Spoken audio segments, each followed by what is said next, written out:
India tells Canada to withdraw dozens of diplomatic staff.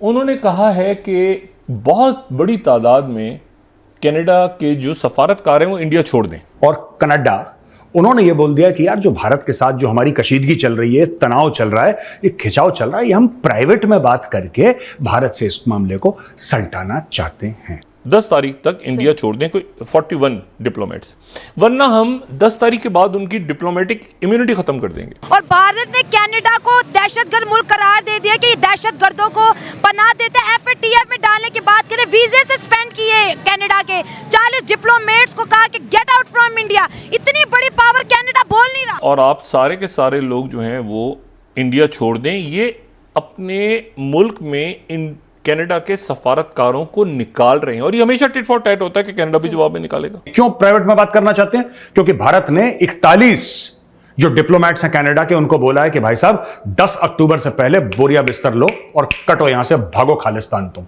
Khalistan का मतलब Canada. पूरी कौम जो है वो मोदी के साथ खड़ी है, पूरी दुनिया वेस्ट खड़े है। उसके बाद ये भी आपने देखा G20 हुई है। G20 का क्या उसका मैसेज क्या था? उसका मैसेज क्या मैसेज था? यही मैसेज था कि आज वो भारत नहीं है जिसके ऊपर जो है ना जो मर्जी चढ़ दौड़ेगा। सही बात है। इस वजह से पूरी दुनिया को उसकी आवाज पे लब्बैक कहना पड़ेगा। अब तुम तमीज की बात कर रहे हो, अब तुम बात कर रहे हो फ्रेंडशिप की बात कर रहे हो, ये सब चीजें तुम्हें पहले सोचनी चाहिए थी। अब तो चिड़िया चुग गई खेत बेटा। भारत ने पाकिस्तान पर बड़ा वायरस हमला किया है और भारत में जो वायरस फैला है इसका नाम है निपा वायरस। पाकिस्तान में भी ये फैलना शुरू हो गया है, जिसके बाद पाकिस्तान में खतरे की घंटी बजा दी गई है। पहले तो मैं मेलिन जोली से ये कहूंगा कि मैडम, यही सलाह आप भारत को न देके अपने माननीय प्रधानमंत्री श्री जस्टिन ट्रूडो जी को देते कि जब आपने भारत के ऊपर इतना संगीन इल्जाम लगाया और वो भी अपने पार्लियामेंट में खड़े होकर लगाया, तब आपने उनको ये नहीं बोला कि ये भारत से बात प्राइवेटली कर लो। आपने शुरू करा था सिलसिला। This was started by Canada. आपने शुरू करा। हम ये, आपको क्या लगा आप गोरे हैं, वेस्टर्न वर्ल्ड के हैं, G7 के मेंबर हैं, तो भारत को आंखें दिखाएंगे, भारत बोलेगा यार आज बड़ा डर लग रहा है कनाडा से। आपको क्या लग रहा था ये होगा? आप व्हाइट, वेस्ट और wealthy, the 3 Ws, white, west और वेल्दी अपने घर पे होंगे। यहां पे आपकी एक नहीं चलेगी, ना कोई चलने देगा। सबसे पहले यह बात छोड़िए कि भारत से हम प्राइवेट में बात करना चाहते हैं। क्यों प्राइवेट में बात करना चाहते हैं? क्योंकि भारत ने 41 जो डिप्लोमेट्स हैं कनाडा के, उनको बोला है कि भाई साहब 10 अक्टूबर से पहले बोरिया बिस्तर लो और कटो यहां से, भागो खालिस्तान। तुम खालिस्तान का मतलब कनाडा, भागो खालिस्तान यहां से। तो तब उन्होंने बोला कि नहीं, ये मांडवाली कर लेते हैं, आपस में बातचीत कर लेते हैं, कोने में चल के बात कर लेते हैं, ये तो घर की बात है, आपस में बात कर लेते हैं, सबके सामने ये बातचीत करने की क्या जरूरत है? तो यार यही चीज मैं बोलना चाहता हूं कनाडा को। अब बात तुम्हारे हाथ से निकल गई है।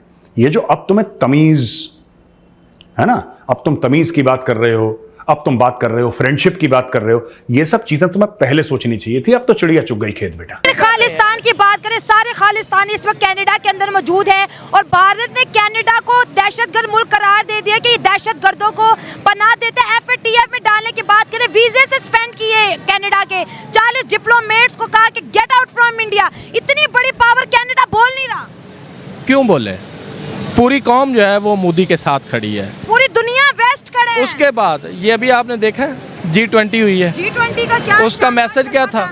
उसका मैसेज क्या मैसेज था? यही मैसेज था कि आज वो भारत नहीं है जिसके ऊपर जो है ना जो मर्जी चढ़ दौड़ेगा। सही बात है। इस वजह से पूरी दुनिया को उसकी आवाज पे लब्बैक कहना पड़ेगा। पूरी दुनिया लब्बैक कह रही है। अच्छा। इस वजह से कनाडा जो है दुम दबा के बैठा है। कनाडा का तो उन्होंने सर रेत में दबो दिया है। बिल्कुल दबो दिया है। हाँ। यही जिंदा कौमों की अलामत होती है। अच्छा। कि जब वो आवाज बुलंद करती हैं, जब वो कशकोल तोड़ती हैं, मजबूत होती हैं, तो फिर दुनिया उनकी हमायत भी करती है और उनके हाँ में हाँ भी मिलाती है। हाँ। ठीक है, यही वजह है कि आज इंडिया जो है उसकी बात हर बंदा सुन रहा है। सही इसी तरह हम अपनी रियासत को देख लें। जी, अपनी बात कर लेते हैं। हाँ। यहाँ पे आप देखें कौन सी एक्सरसाइज हो रही है। अभी तक किसी को पता चल रहा है कि यहाँ पे मार्शल लॉ है या जमहूरियत है? नहीं, कंफ्यूज है टोटली। दूसरी बात यह है यहाँ पे कितने सूबे हैं? इंडिया के कितने सूबे हैं? 28 स्टेट्स हैं और यहाँ पे 4 सिर्फ। पाकिस्तान के कितने हैं? और सिंधु देश का नारा कब लगा था? कब लगा था ये नहीं मुझे। पाकिस्तान खपे का कब लगा था? इसी तरह जो है वो हमारे जितने पंजाब के अलावा हर जगह, बलोचिस्तान क्या कहता है? हाँ, आजाद मुल्क करो। हाँ। ठीक है, ये जरदारी आ गए, वो क्या कहते हैं? उन्होंने तो आपका परचम उतार के फेंक दिया था ना, हाँ, गिलगित ने। ठीक है। हाँ। अब आज़ाद कश्मीर वाले क्या बात कर रहे हैं, हाँ। बताना पसंद करेंगे? आजाद कश्मीर भी जी बगावत की गिलगित वाले क्या कह रहे हैं? बगावत, ठीक है। इसी तरह बलोच तो पहले यही कह रहे हैं। बगावत, हाँ। वजह क्या है? हमने जो है वो कशकोल उठाया हुआ है। अच्छा। हमने जो है मेजोरिटी को मिनोरिटी में तब्दील करने की एक्सरसाइज हो रही है। यहाँ पे जो इंसानी बेसिक राइट्स हैं, फंडामेंटल राइट्स हैं, वो मफलूज हैं। अच्छा। क्या आपको पता है इमरान रियाज के साथ क्या हुआ था? हाँ जी। क्या आज तक अरशद शरीफ के कातलों का पता चला? नहीं चला। यहाँ तक उसकी बीवी के वारंट गिरफ्तारी निकले हुए थे। हाँ।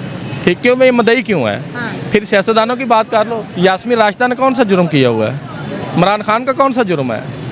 उमर सरफराज चीमा का कौन सा जुर्म है? पाकिस्तान से मोहब्बत है। आज ये ह्यूमन राइट्स की बात करें तो लोग जो है वो इनको आईना दिखाते हैं। सही बात है, बिल्कुल हम बहुत ज्यादा हमारा फेल जो होते दिखाई दे रहे हैं। पूरी दुनिया के अंदर हमारी शनाख्त क्या है? भिखारी। बकारी। दूसरी हमारी शनाख्त क्या है? आइडिया है?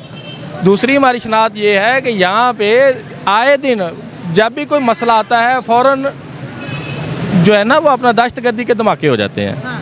और असल जो बर्निंग इशू है उनसे तुम्हारी तवज्जो डिवर्ट हो जाती है।